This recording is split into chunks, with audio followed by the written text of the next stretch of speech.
Before we continue, sorry for the footage being reversed and kind of weird.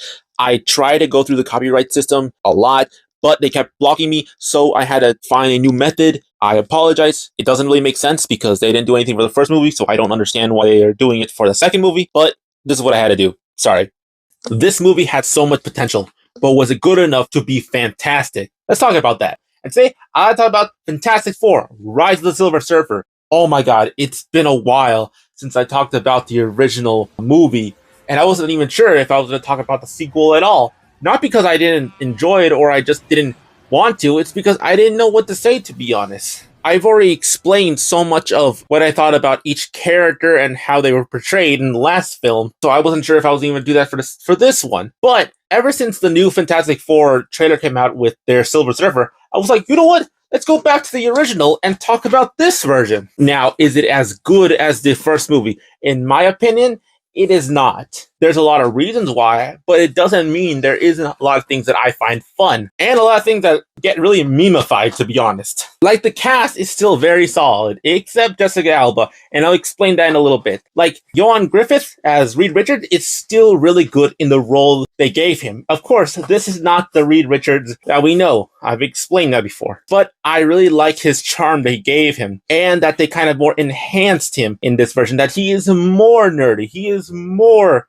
out of his depth. And it's funnier now because he's getting married with Sue, which is cool now. And him getting married is actually kind of funny from how they portray it, because you know how I said he's very smart, right? Well, because he's much more into his scientific knowledge and trying to figure out what's going on, he can't even focus on his marriage, which then gets him mad with his fiance, which I find actually kind of funny. That a marriage spat. The reason I like that is because they're getting more into them just being people who happen to get superpowers, which is something I always like. It goes into what Jack Kirby and Stan Lee wanted for them to be. Just normal people who happen to get superpowers, the first family, right? And I like that. And something I never mentioned was how they portray his abilities. I actually personally really like how they portray his ability.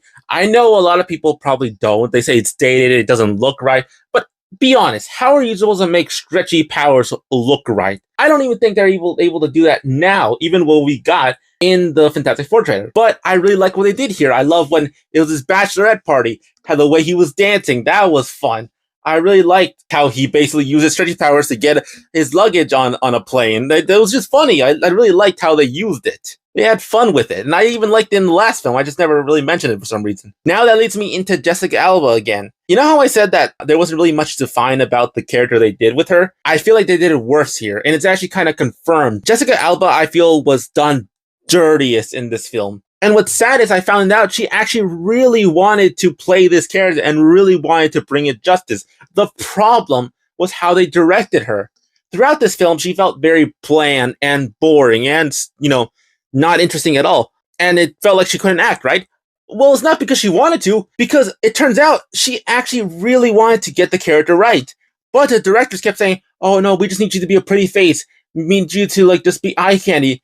Which they confirmed it now more for this. Because when she was acting when she was supposedly going to die in the end of the film, they had told her, don't look too sad, don't look too hurt, try to be very monotone. That just hurts. And you can tell that they were even trying to make her more into a sex symbol by the fact that when they do the whole switching powers plot, she gets Johnny's powers and then they revert them, they bring it back, right? Well, when she gets back, she's just naked, which doesn't make sense because we saw Reed having stretchy clothes outside of his suit, so he probably would have done that for everyone else, right? So I don't know why she doesn't have something like that. That's just stupid, and that just makes it worse. And again, I feel sorry for Jessica Alba.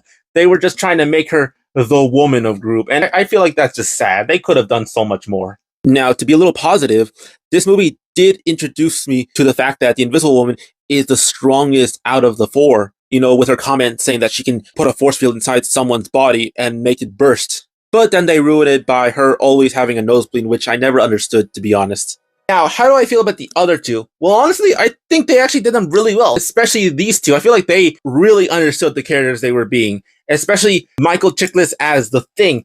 I liked the way he portrayed the Thing. I learned, too, that he loved playing the Thing. That is one of his favorite characters. So that's good that these characters actually like these characters instead of just actors playing a character just because it's a paycheck. But I liked his progression from the first film of accepting who he is, accepting that he is this rock monster, but not letting that stop him, especially now that, he is with Alicia and he is deeply in love. And I like that. And after rewatching this, I was surprised how much she was in this film and how she was interacting with everyone. I liked how more involved she was in this film. But I do wish there was a little bit more. And it pissed off Johnny, and I like that Ben still will rub it in his face, but he still cared about Johnny in the end of the day. And speaking of Johnny, Chris Evans did a heck of a job in this role.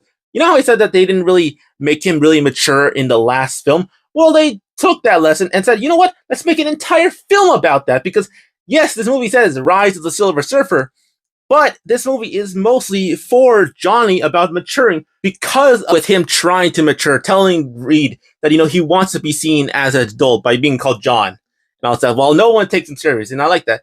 And you can tell that, his kid immaturity does get him in trouble when he tried to get the Silver Surfer, and that caused him to have the ability to switch powers. And that's actually kind of cool, seeing how everyone felt about that and how everyone adapted to the abilities. And it was really cool, because when Ben understood that Johnny could do that, guess what? Ben tried to have fun with it, because then when he was able to have Johnny's powers, he was human and he enjoyed that. And you felt that. They pointed it out. And I thought it was funny. I liked that they were able to be sweet. And it wasn't that, he was just, oh, I miss being human. Yes, he missed it, but it just felt like it being nice, right? And it was funny seeing Johnny in the rock exterior. But then that's when it made me confused about the whole how Ben's powers work and why Johnny has hair and ears while Ben lost ears, if that makes sense. That's weird. Maybe it's just cheaper. I don't know. I like how it showed Johnny switched with Reed. Reed was really resourceful with abilities. When they were actually doing superhero work and, saving a Ferris wheel, he was able to use the heat immediately. He knew exactly how to use it, which I'm surprised how, but he basically used it to stick the Ferris wheel back in its place with Ben's help. But you saw his ingenuity with that, and I actually thought was really cool. And again, they just used the whole switching powers with Sue as an eye candy moment, which is sad. They could have done something actually really cool with that. But I guess they just didn't want to do that. Of course, that was just so stupid. But with the culmination of, that whole switching power things with everyone, I like that because of that, it made Johnny, distant. And he's already a very distant person. He's a playboy. He'll, sleep with whoever he wants and just have fun, right? But I like that in this film, it points out that that's just a very sad existence, especially for him, because you can see that he is annoyed with Ben and Alicia's relationship, as we saw with that one scene here that I love. This scene is one of the funniest thing in the entire film. Question for you, though. How do you guys, That's none of your business. Okay, all right, I'm just concerned. I'd hate to wake up one morning and find out she was killed in a rock slide. I'll show you a rock. But it shows that, he's still likes having fun with him, but that it actually genuinely hurts him, even though he says that he's happy for them. And again, you get to see that, Ben still cares, because even though they find out that, Galactus, which I want to talk about a little bit, is ready to eat the world, Ben is already there that, he's there for him. He's there for Johnny, and their relationship always the best, which again gets me very worried that the new film won't do this right. Now, let's talk about the main man himself, the Silver Surfer. I honestly really love this version of Silver Surfer. Yes, this version is not 100% accurate to the comics either. There are still some inaccuracies, but I do love his aura in this film. It's just so cool, and especially how they used him. They had fun with him. Now, what's even more fun and interesting to find out is that this is actually two people technically. The voice is done by Doug Jones. Now, if that name sounds familiar, that's because he is the body of a lot of monster movie type characters. From what I know, he was Abe Sapien from the Hellboy series, at least the body of him. And I thought that was awesome. Yes, I know he was probably other monsters, but I actually don't know too much about him, so I won't really get into him. But he's done a lot of films as creatures, and that's really cool. And he was the body of the Silver Surfer. Now, the voice was done by Lawrence Fishburne, like a Darth Vader type thing. He is best known as Morpheus in The Matrix. He was Bill Foster in the MCU. That's cool. At least those are the main ones I know. He's probably in other things, but those are the main ones I know. And together, those two actors were able to do a phenomenal performance as the Silver Surfer. And if you didn't know, there was an actual suit. It wasn't just full CGI. They actually used a gray body anytime he was depowered or just didn't have his abilities. they would have an actual suit there so it would feel more real, which is actually very cool. And yes, after they would, just cover it with CGI for when he's on the board, which is, what can you do? But with that CGI, they had fun with the whole race between Johnny and the surfer. They had fun with the way how he moved upon the board, how alien-like, how goopy it was, and how fun it was. That was cool. And they made him seem very otherworldly, which I don't know how they were able to make this very cool while making Galactus whatever he was, which again, I will talk about in a little bit. Now, they did bring back Doctor Doom, which when I first saw that when I was really little, I was like, how? How did you come back? You were literally dead and turned into a human coffin with your metal pieces, if that makes sense. But then I rewatched the film and I noticed that the Silver Surfer went past him and it basically restarted his heart again. And then apparently when he got out, he took off his mask looking horrible, even worse, which makes absolutely no sense for Doctor Doom. Yes, I know this version of Doctor Doom is very different. Basically has electric powers instead of, his magical sorcery type abilities with, his brain.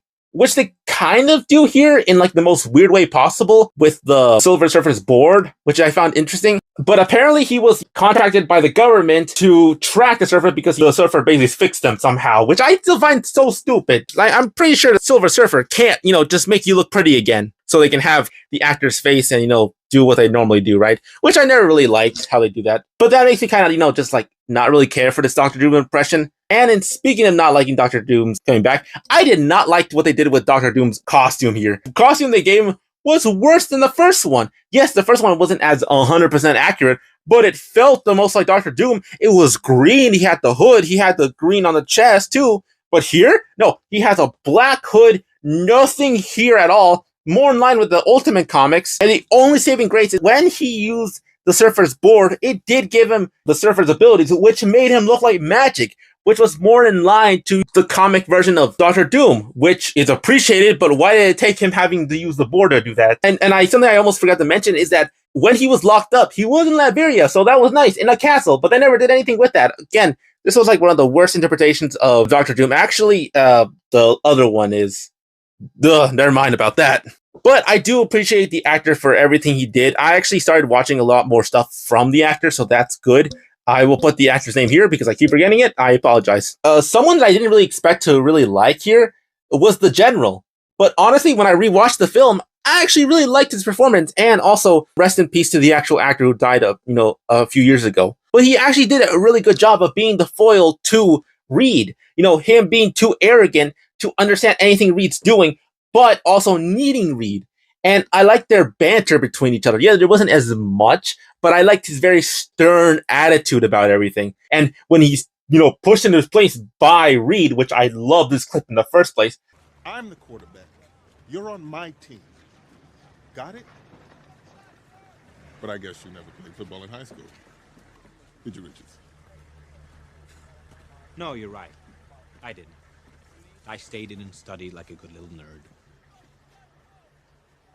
And 15 years later, I'm one of the greatest minds of the 21st century. I'm engaged to the hottest girl on the planet. And the big jock who played quarterback in high school, well, he's standing right in front of me asking me for my help.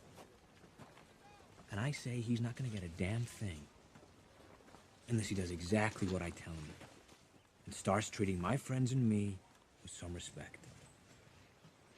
It's still really cool that he kind of understood that he did need Reed, but he was so arrogant that he would bring in Doctor Doom for help, which again, I still think is extremely stupid, even in this movie's plot. And he dies in here too, so there's that. And the way he died, which is weird, it's like he's a PNG. So that was interesting. Now that leads me into the big fart cloud Galactus. I will never understand or defend their choice for ever making him this way. Not just because they made him a fart cloud, it's because in this world they did not need to make him that way, because they had all the comic book aspects about it. Everyone is wearing their comic suits. Yes, of course, it's a little different. They have the little badge instead of the big 4. Yes, the blue is a little darker. They didn't have their belt, but they still looked very much like the Fantastic Four. If you saw those costumes, those were the Fantastic Four too, right? They had all their abilities: stretching, turning invisible, turning into fire, being a giant rock monster. That's silly, but they had that all here,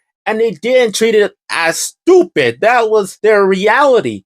They even brought the Silver Surfer, and they didn't make fun of that. They still treated it very legitimately. They even made a reason for him being named the Silver Surfer, because Johnny got too close and he tried to explain it, but then Reed basically said, like, "You're Silver Surfer." They didn't mess with it. He was an actual silver man with a surfboard, and that was done really well. Very comic book accurate, right? But no, we draw the line at giant man eating the world. That's where we draw the line. That makes absolutely no sense why they would do that. I don't know why they even had to bring him here, to be honest. And the only thing I can even think about, to somewhat quote-unquote defend this, is that in the Ultimate Comics, Galactus is a bunch of nanites. He's not the big Galactus that we normally know. He's just a bunch of nanites that kind of look like clouds, and that's his whole deal, which is, stupid. Even then, I don't like that. Yes, it's technically comic accurate, but even then, this is a far cloud. It's not a nanite either, so not good. And you can tell that they probably knew this was going to be bad. You know why? Because they had so much allusions to the regular Galactus. They would have his shape there. They would have him in shadow, so they would you can't see him. But they would make you excited to see him. So I don't get what they were doing here. That's just extremely stupid.